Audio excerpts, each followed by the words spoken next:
네, 우주 최고의 시사주간지 한겨레 21을 만드는 4명의 기자가 모였습니다. 1, 2, 3, 4. 사기자 지금 시작합니다. 안녕하세요. 정의의 죽창 3기자 신다은입니다. 2기자 마물학사 김양진입니다. 1기자 김교원입니다. 4기자 방아동 티백 류석우입니다. 아유 의원님. 안녕하세요. 저 갑자기 오를 부를까 하는데 너무 좋은데요? 오. 정의의 죽창 어떻게 생각하십니까? 아, 좀 정의의 죽창 어떻게 생각하십니까? 아유, 괜찮습니다. 네, 너무 좋죠. 너무 네. 공격적이지 않습니까? 아유, 공격적인 사람이 한 명 있어야죠. 만물 학사보다 나은 것 같습니다. 만물 석사가 되도록 마음을 아유, 작살. 갈고 노력해주세요. 닦도록 네. 하겠습니다. 네. 아유, 의원님 네. 어떻게 한겨레서 오랜만에 오신 것 같은데 네. 어떠세요? 아마 저우민고가 아. 네, 저우민고 오셨나요? 같습니다. 아. 네, 저우민고 같습니다. 너무 안 죄송합니다. 불러주셨습니다. 죄송합니다. 아 죄송하네요 진짜. 네. 정말 뜻밖입니다. 이제. 네. 아니 많이 오셨을 줄 그러니까요. 알았는데. 딱 이제 임기가 마무리가 되니까 그때 물려주시는군요. 그래도 이틀 남았으니까 이틀 아직, 남았어요. 예. 그러네요. 예. 저희가 마지막 찬스를 썼네요. 대기실에서 네. 잠깐 이야기 나누었는데 그 의원님 그런 얘기 하셨거든요. 4년 동안 그러니까 19대 어쨌든 네. 19대 때 자유한국당 국회의원 하신 새누리당이요. 새누리당 소속 죄송합니다. 네. 편집해 주세요. 19대 때 새누리당 소속 국회의원 하시고 네. 그때 이제 다시 이제 24년 맞아요. 2월에 네. 정의 자, 녹색정의당 19대 국회에 대해 말씀드렸던 것처럼 네. 질문 자체가 이게 지극히 딱 이자스민이 최초 이주민 국회의원에 그렇죠. 대한 질문들인 거예요. 이제 정책적인 질문이나 뭐가 우리 사회의 문제점이나 이런 게보다 사실상 뭐 국회에 입성했으니 어떠십니까? 뭐 최초 외국인 뭐 이주민 출신 국회의원이 어떻습니까? 뭐 1년 됐으니까 어떻습니까? 2년 됐습니까? 이런 질문이. 아직 이런 질문들 굉장히 많습니다. 그래도 이번에 21대 국회에 지나면서 계속 이제 어느 정도 정책 예. 관련된 그런 질문들도 나아가는 방향 그리고 아무래도 느낌상으로는 옛날보다 지금이 우리 사회가 어느 정도 이주민 외국인에 들어오는 거에 대해서 관심을 둬야 되겠다라는 그런 생각을 갖게 되는 것 같습니다. 사실 의원님께서 제- 이주사회 기본법을 오랫동안 이야기를 해오셨고 네. 이번 국회 때도 지난달에 이민사회 기본법이랑 이주 네. 배경 시민청 관련 법안을 네네네네. 발의를 하셨어요. 이게 19대 때 좀 발의했던 법안이랑 어떻게 다르고 이 법에 네. 어떤 의미가 있는지 좀 설명 먼저. 19대 국회 때 마지막 해에 그때 2월달 이민사회 기본법을 제정안을 냈어요. 근데 그때 당시는 굉장히 축소를 했었어요. 우리 사회의 가장 기본적인 문제는 이민자에 대해서 어떻게 바라봐야 되는지는 모르는 이유가 법적 정의가 없습니다. 이민자가 누군지, 누구 이렇게 어떤 사람들이 말하는 건지, 우리가 유일하게 가지고 있는 것은 사실상 외국인 고용에 관한 법률하고 제한 외국인 저 기본법하고 그리고 다문화 가족 지원법이에요. 그래서 외국인이 누구냐, 제한 외국인이 누구냐, 그리고 다문화 가정에 대한 정의밖에 없습니다. 그래서 보면은 사실상 너무나게 다양한데 한국에 와 있는 외국인들이 너무나게 다양한데 법적 정의가 없었고 네. 그리고 법 심의를 볼 때마다 그게 나와요. 이민 관련된 법안을 이렇게 개정안을 내면은 이민 정책 정의의 미비. 이라는 말이 굉장히 많이 나옵니다. 왜냐하면은 국회에서도 심의를 하다가 보면은 이게 해야 되는데 근데 이게 먼저 있어야 할 그런 부분이 없는 거예요. 말 그대로 다문화 가족 지원법도 마찬가지로 지원법 원래는 기본법부터 나와야 되는데 기본법 없이 지원법부터 이렇게 돼버린 거거든요. 그래서 그런 부분들이 있는데, 그러니까 옛날에는 이민사회 기본법은 정의를 하는 게가 제한 외국인 저 기본법하고 다문화 가족 지원법의 정의에 대해 돼 있는 사람들만 이렇게 제한됐다면 이번 이민사회 기본법은 이주 배경 시민이라는 단어를 만들어서 그거 법적 정의 모든 예. 우리나라에 살고 있는 모든 외국 출신 이주민이 관련된 그런 이야기거든요. 뭐 다문화 가족이든 이주 노동자이든 심지어 미등록 노동자도 다 같이 이렇게 포함을 해서 종괄적인 그런 정의를 해놨습니다. 점점 정상으로 가는군요. 네. 그래서 중요한 거는 지난번에는 이민청이라는 그런 기관이 굉장히 시기상조라는 말이 사회적으로 굉장히 많았었어요. 이게 네. 시기상조다. 네. 200만 명이 뭐 벌써 이렇게 기관을 하나 만드냐, 청을 하나 만드냐라는 그런 얘기를 많았지만 이번에는 아예 제가 이번 국회에 들어오기 전에도 네. 계속 이제 사회에서 계속 이야기 신문 네. 기사에서 네. 계속 다루고 이렇게 사람들을 계속 그 필요성을 많이 느끼고 있기 때문에 이번에 정보조직법까지 이렇게 페어링을 해가지고 매칭을 해가지고 통과를 못 시켰지만 갑자기 통과를 할 수가 없다는 게가 더 마음이 아프네요. 예. 네. 일단은 개정안하고 제정안을 냈습니다. 근데 이번에는 그래도 여야 모두가 좀 공감대가 있었던 것 네. 같은데 왜 통과를 못한 거죠? 항상 하던 얘기인데 우선순위에 밀리는 거죠. 그런 경우가 되게 많죠. 그렇게 하더라고요. 자기도 본인도 빌려하다고 이렇게 느끼는데 네. 괜히 두 장을 찍었다가 왠지 표- 모르게 이게 자별금지법 같은 법안이 돼버린 것 같아요. 이게 우리 지역구에 뭐 외국인이 공격을 받을 수 많은데 있다. 공격을 받을 수 있다라는 그런 내용들이 그게 걱정을 하더라고요. 저는 박노자 교수 얘기 중에서도 좀 마음에 와닿았던 것 중에 하나가 우리가 이제 뭐 이주민에 대한 차별을 얘기할 때 이것이 어떤 인종의 문제로 보는 시각이 있지만 사실 이게 어떤 계급의 계급의 문제. 계급의 문제라고 얘기했을 때 좀 서열화를 하죠. 그러니까요. 이런 서열화하는 그런 문제에서 왔다고 얘기하신 것도 좀 마음에 와닿았고 네. 사실 인구의 4%잖아요. 거의 5% 아마 5%? 예. 통계 같은 경우는 보시면은요. 2008년부터 다문화 가족이라는 단어를 쓰기 시작을 하면서 구천의 국적을 바꿨던 사람들은 이미 한국 국적이기 때문에 집계가 통계 네. 집계가 하기가 어려워요. 그래서 아마 저도 제가 들어가 있는 건지 아닌 건지 통계적으로는 아무것도 안 들어가 모르는 있겠죠. 사람은 많습니다. 안 들어가 있는 것 같습니다. 예. 그 이민사회 기본법으로 따지면 뭐 그러니까 이민 배경인 예, 그런 이주민 그렇죠. 배경이 이주민 있는 이주민 배경인 사람. 배경인 이주 배경 있는 한 사람들. 5%가 훨씬 넘을 수도 있겠네요. 맞습니다. 그러니까. 그렇게 따지면 사실 그렇군요. 국회의원 300명 중에 한 15명은 돼야 되는 네, 거예요. 그렇습니다. 그러네요. 정말 어처구니 없는 일인데 네. 더군다나 아까 말씀하셨듯이 그 굉장히 다채롭지 않습니까? 네. 우리가 뭐 어떤 뭐 가족을 이룬 분도 있지만은 또 노동자도 있고 또 네. 2세 분들도 있고 예, 뭐 난민도 난민도 그렇고, 있고 저희가 여러 가지로 좀 접근해야 되는데 우리가 보고 싶은 거는 한국 사회 어떤 뭐 가부장적 시선으로 뭐 가족만 뭐 어떻게든 보려고 하는 뭐 그런 네. 시선도 있는 것 같고 이주민이라든가 이런 열악한 처우에 대해서는 네. 관심 안 가지려고 하는 부분도 있는 것 같은데 네. 어떤 부분이 좀 저는 언론의 입장이 굉장히 중요하다고 생각을 합니다. 그렇군요. 250만 명이라고 얘기들 하지만 막상 보면은 외국인, 이주민 관련된 내용은 되게 부정적인 내용이 되게 많습니다.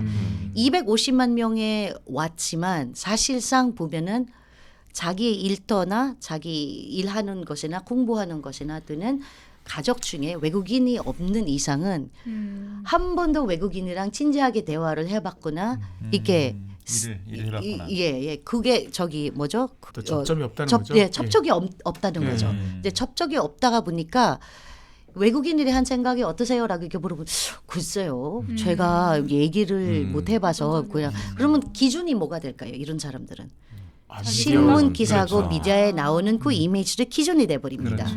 그래서 제가 얘기하는 거예요. 이 언론에서 미디어에서 나오는 이 이주민들의 모습이 그 모습들을 보고 이 사람들이 정말 안타깝고 이런 저기 불쌍하다라는 이런 인식을 되게 많이 갖다 보니까 못 산다라는 이런 인식을 많이 갖다 보니까 아까 얘기했지만 서열화, 계층 이렇게 좀 약간 낮은 층에 가게 되는 그런 경우가 굉장히 많거든요. 그래서 그 인식계선 사실 우리나라의 외국인 노동자들이 경제에 이바지를 하고 있다는 그런 내용들은 그런 증명 자료들은 수많은 게 많이 나오는데 수많은 연구가 많이 나오는데 그에 대한 신문 기사를 잘 보지를 못합니다.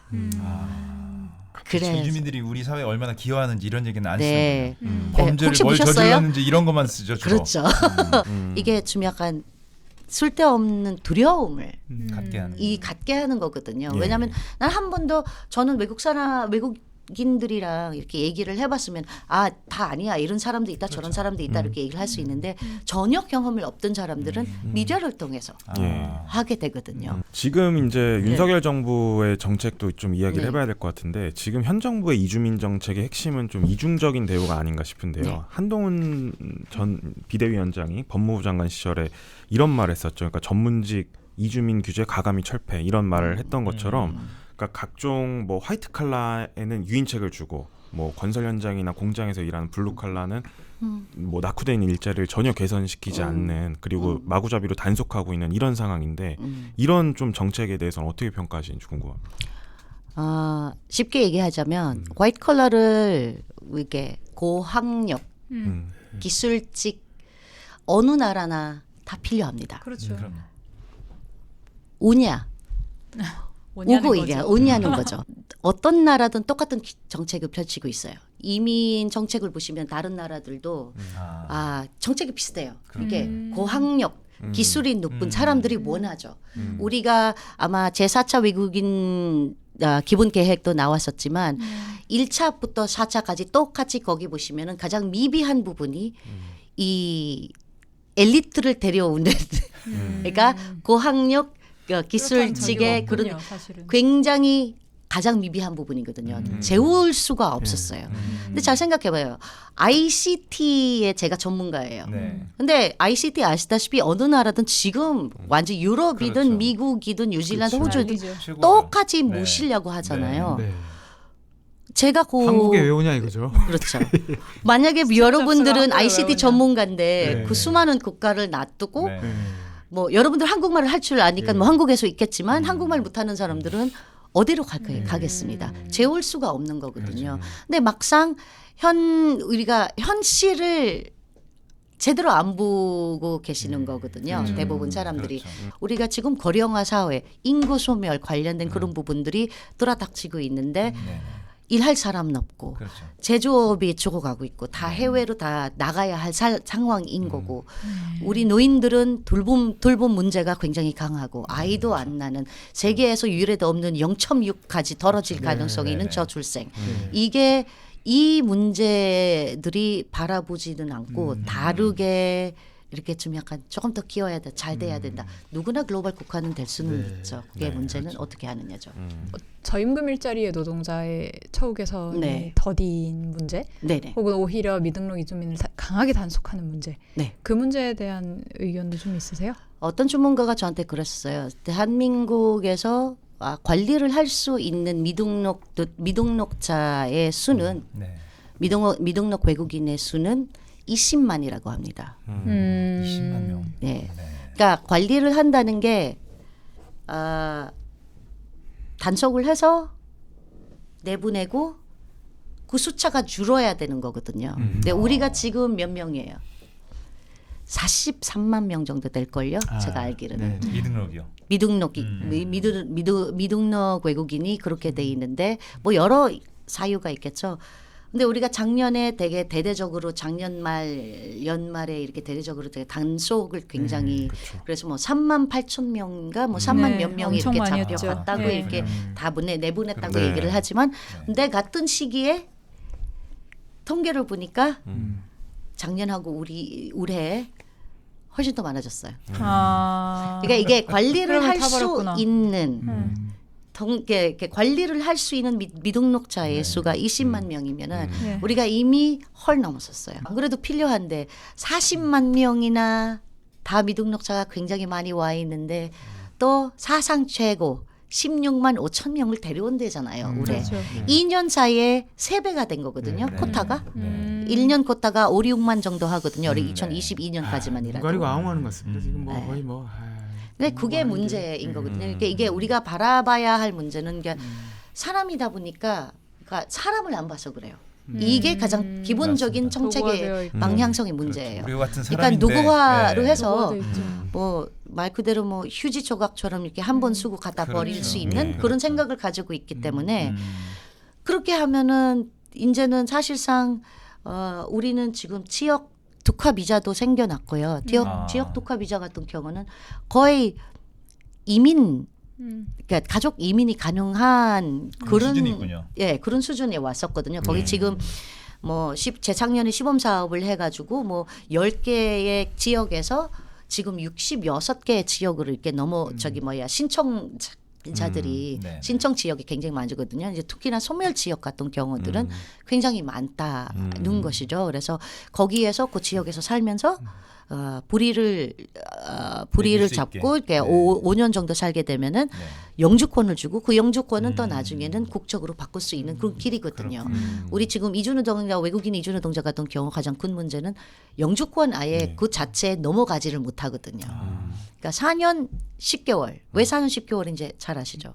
5년이 넘어가면 안 되니까. 5년에 넘어가면은 영주권 네. 신청 자격이 주어지니까 4년 10개월 정도만 한국에 있다가 다시 막 바깥으로 나갔다가 다시 다시 들어오죠. 들어와야 된다는 그런 상황이 돼버리는 거죠. 맞아요. 얄팍합니다 참. 죄송합니다. 아니, 사실 저희가 저한테 죄송할 건 아닌 것 같습니다. 우리 같은 국민이니까. 현실적으로도 사실 뭐 실효성도 없고 그리고 우리가 이득 볼 것도 없고 오히려 뭐 심지어 공무원들 고생시키는 맞아. 그렇죠. 맞습니다. 그렇죠. 또 어떤 네. 정의롭지도 못하는 그렇죠. 이런 정책을 네. 하려고 뭐 차별 금지를 막 금지시키는 뭐 이런 예. 정말 요지경인 것 같습니다. 정말 이게 예. 지방자치법을 보면은 네. 제가 그 정보조직법안에서는 네. 대부분 사람들은 이민청이라는 것은 법무부에 가야 된다고 이렇게 다들 정의를 생각하시죠. 하고 있잖아요. 그렇죠. 그래서 저는 행안부에 가야 된다는 생각을 그래요? 가지고 있어요. 그러네요. 만약에 네. 네. 대통령실이나 네. 국무총실을 안 하면은 처 단위로 네. 하지를 네. 못하면은 네. 행안부라는 이야기가 하는 이유가 아무래도 다른 전통 이민 국가들도 대부분 사실 OECD 국가들에서도 일본 빼고는 거의 OECD 국가보다 일단 일본 빼고는 아마 이민청이 대부분 우리 행안부의 같은 내무부에서 관리를 하고 있거든요. 그래서 지금 보면은 우리 지방자치법에서도 외국인 주민이 주민으로 인정을 하는 그런 법안들이 있어. 뭐 주민의 권리도 다 가지고 있고 주민 투표도 있고 절의 개정도 가지고 있고 감사 정구도 다 가지고 있어요. 그런 권리를 다 가지고 있거든요. 네. 이제 심지어 이제는 동네시를 지정을 했을 때 외국인 옛날에는 주민등록 인구수에서는 주민등록 수만 이렇게 그렇죠. 하거든요. 근데 그걸로 이제는 외국인 주민 수까지 포함을 하고 그리고 재외동포 등록 재외동포의 구수까지 다 포함을 하고 있습니다. 그래서 등내시가 될 수 있는 그런 뭐 안산이나 10% 15% 이상 되는 지역들 굉장히 많으니까 그럼 거기까지 행정기구를 만들었을 때 이주민들도 이 수차를 포함이 돼 있지 않아서 작년에 또 개정이 된 거거든요. 계속해서 지방에서 지자체에서 불의를 잡고 있거든요. 외국인 정책들은. 그래서 그거는 그리고 아시다시피 법무부는 통계 규제 기관이기 때문에 그렇죠. 지원 체계는 거기는 할 수가 없- 있을까라는 그런 문제점도 지적 안 할 수가 없습니다. 네. 그 이민청 관련해서 좀 여쭤보고 싶은데요. 지금 2023년 우리 출산율 네. 합계 출산율이 0.72였고 네.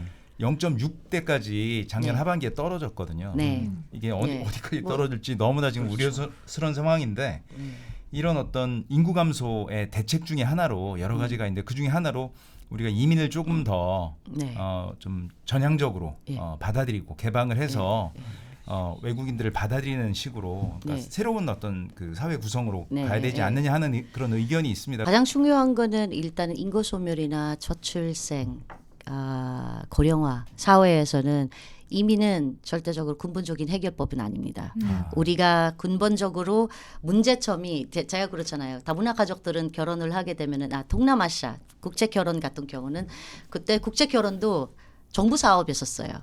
이게 사실상 정부 사업이었습니까? 1980년대부터 네. 농촌 총각, 장가 장가 가게 보내기. 그리고 네. 도시 여성의 장가 보내기 네. 프로젝트인데 하도 그게 성공을 하지를 못해가지고 이제 아예 눈을 해외로 돌렸는데 그러니까요. 그때 얘기 들었던 것 중 하나가 그리고 동남아시아 사람들은 아이를 많이 낳는다라고 얘기를 하는데 굉장히 도구적이었네요 그때부터. 근데 한국에 왔을 때 그래서 제가 도고화를 생각을 하는 이유가 뭐냐면 사람이기 때문에 그게 다 똑같잖아요. 앞집, 뒷집, 옆집 전부 다 애 하나씩밖에 안 낳는데 제가 열 날 이유가 뭐가 있겠습니까? 안 낳죠. 똑같이 하나. 그러니까 이게 사회의 그 영향이 굉장히 크거든요.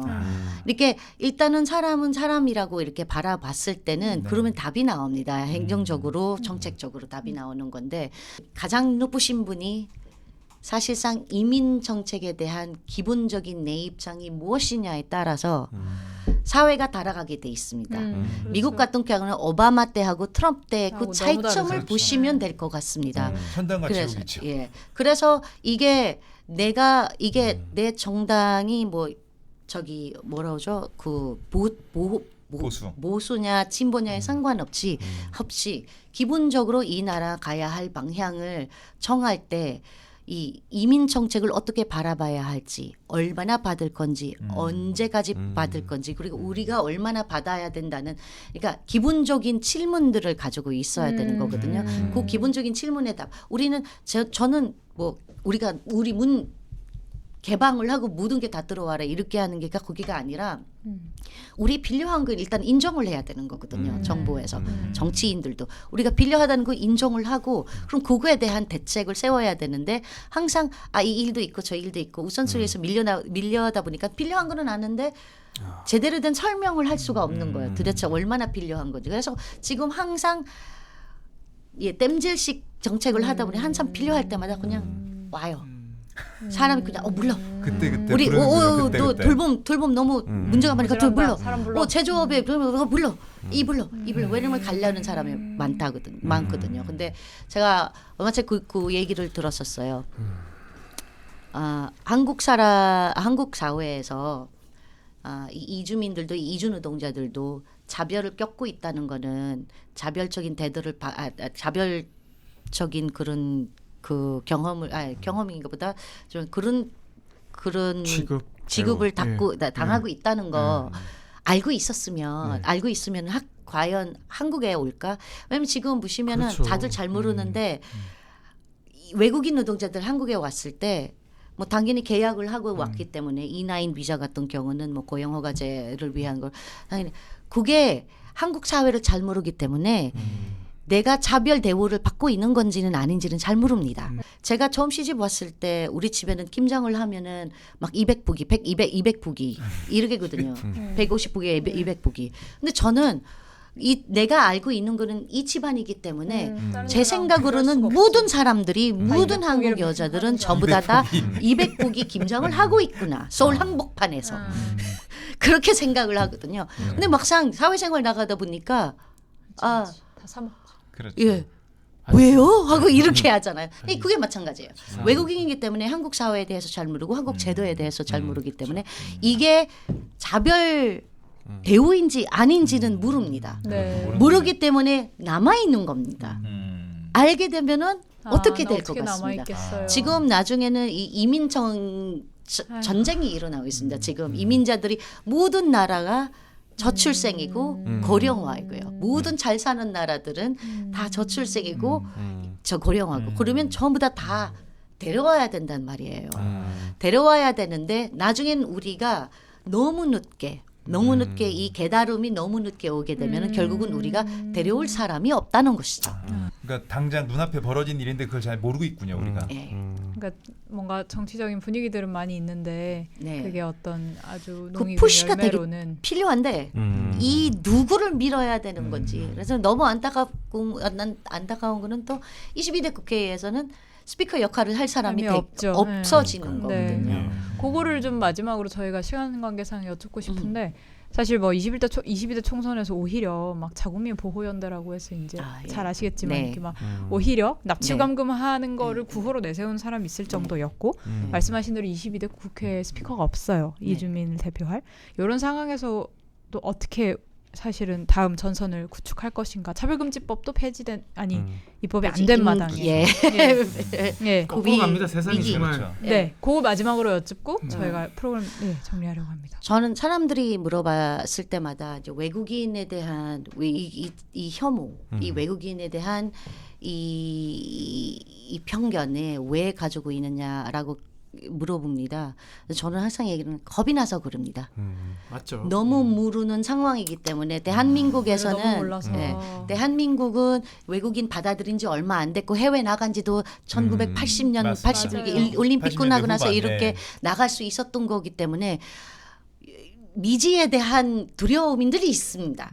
예. 그러니까 이 우리나라가 어떻게 되냐. 그리고 가장 많이 듣는 이야기는 뭐 유럽의 뭐 파리의 복통, 뭐 이세돌의 복통 이런 되게 부정적인 이야기 말씀드렸던 것처럼 부정적인 이야기가 굉장히 많이 듣고 있기 때문에 이거 우리나라에 의뢰하면 어떡하냐. 우리나라 되게 조그만 나라인데 이런 부분들을 많이 가지고 있었거든요. 이 두려움이 괜히 그거에 대한 이 두려움 때문에 그런 발언들이 나오고 그리고 왠지 모르게 이렇게 집결을 하게 된다면 아니야 우리나라 우리끼리 살아야 돼 우리끼리 어떻게 남아야 돼라는 그런 두려움인데 근데 이제는 세상이 다 어디 가도 24시간에는 다 갈 수도 있어요.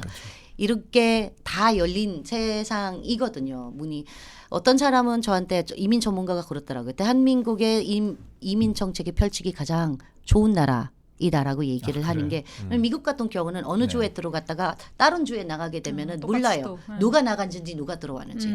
그리고 우리나라의 국경이 우리 국경 같은 경우 국경이 넘어올 사람이 없잖아요. 미국 같은 경우는 국경 넘는 사람 그게 가장 근본적인 문제가 되는 거거든요. 우리나라에서 들어왔던 사람들은 전부 다 우리가 알고 있는 사람들이거든요. 여기서 태어나지 않은 이상은 알고 있는 사람들 다 선별 우리가 항상 얘기를 하는 게 정책적으로는 우리가 뭐 선별을 해 데려와야 된다라고 외국인들이 우리 여태까지 선별하고 있어요. 선별 안 한 적이 없어요. 우리가 비자를 다 줘야 되는 거거든요. 그럼 선별해서 데려와야 되는 거거든요.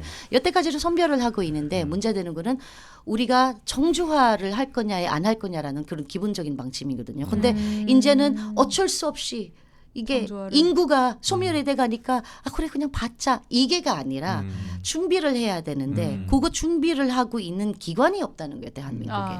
이민 정책의 정의도 없고 이민자의 정의도 없는 상황 이 마당에서 누구가 누군지 어떻게 대할 건지 항상 땜질 방식으로 뭐 이주 노동자들은 그때. 우리가 팬데믹도 그렇게 많이 느꼈잖아요. 갑자기 네. 외국인들은 마스크 보급 안 돼? 이렇게 맞아요. 돼버리잖아요. 놀랐잖아요. 사람들이. 그랬죠. 그래서 그리고 서울시에서는 임산부의 교통비 지원금이 이렇게 나왔을 때도 갑자기 이거 정책이 내놓으니까 갑자기 법적으로 딱 보니까 외국인들은 못 받게 돼 있는 거예요. 그러면 다문화 가정이 한국 국적을 안 바꾼 이주 여성들은 못 받게 되는 거거든요. 그래서 이것도 개정안이 필요한 거예요. 이런 되게 굉장히 많은 부분들이 바꿔야 할 그런 부분들이 굉장히 많은데 관심을 가지고 있는 사람이 없다는 게가 굉장히 안타까운 일인 것뿐이죠. 22대 국회에서 이민청이라도 좀 행안부나 처 단위로라도 해서 그 얘기를 시작해야 되겠네요. 저는 그냥 기본적으로 그래요.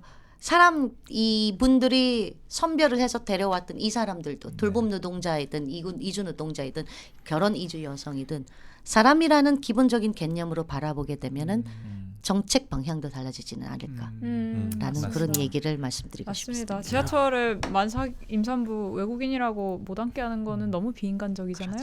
감수성이 결국은 문제인 것 같아요. 이런 느끼는 거 정말. 근데 경제가 사회가 빡빡해지면 빡빡해질수록 사실 마음의 여유가 없어서 저도 그건 이해갑니다. 이게 만약에 세상에 이렇게 파이가 있으면은 소수자 주어진 거 이만큼인데 소수자들은 다 함께 손을 잡아서 이 파이를 크게 만들어야 되는데 이 조그만 주어진 게서 그것만 가지고 사오고 있다가 보니까 그게 가장 문제라고 생각을 하고 있습니다. 그래서 그 부분이 많이 앞으로 우리 사회가 좀 생각해볼 만한 그런 부분이라고 생각을 합니다. 저희도 언론에서 좀 더 노력을 하겠습니다. 관심 가지고. 잘 부탁드리겠습니다. 고맙습니다. 의원님 자주 놀러 오시죠. 네, 그렇습니다. 오늘 또 오시겠습니다. 네. 아유 오늘 감사합니다. 네. 말씀 잘 들었습니다. 고맙습니다. 2부에 뭐가 준비돼 있죠? 예, 저희 2부에 또 초대 손님 있으시죠? 예. 간단히 오늘 심지어 남산이라면서요? 주제가? 오늘 남산 얘기 좀 한번. 네. 사실은 인간이 오기 전부터 오래 전부터 주인이었던 남산. 그럼 선주민이네요, 그분들이. 그렇죠. 네. 사실은 우리 다 우리가 이주민이에요. 지금 뭐 이상한 주인 행세하면서 싼 기억하고 있는데. 네. 정말 주인 얘기 한번 해보도록 하겠습니다. 알겠습니다. 알겠습니다. 네. 그럼 저희 2부로 다시 돌아오도록 하겠습니다.